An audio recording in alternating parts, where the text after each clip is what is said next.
আপনার এই দোকানটা করতে নতুন করে আবার সাজাতে আমরা দেখেছি কোনো মালটালি নাই, নতুন করে সাজাতে কত টাকা লাগতে পারে আনুমানিক?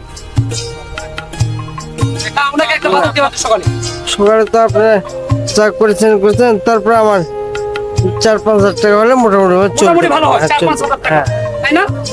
উনি সবাই টিমের জিনিসই দেবো, একটু বের করে দাও না ভাই।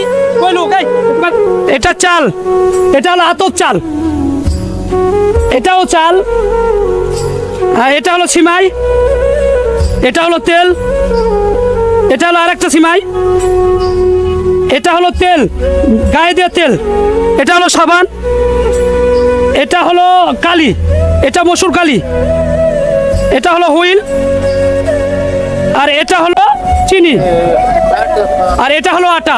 মোটামুটি আমার মনে হয় 15 দিন খাওয়া দাওয়া হবে, 15 দিন খাওয়া দাওয়া হবে, হবে না? এই যে আপনাকে এই টাকাটা একটু গুনে নেন ভাই, একটু টাকাটা গুনে দেন।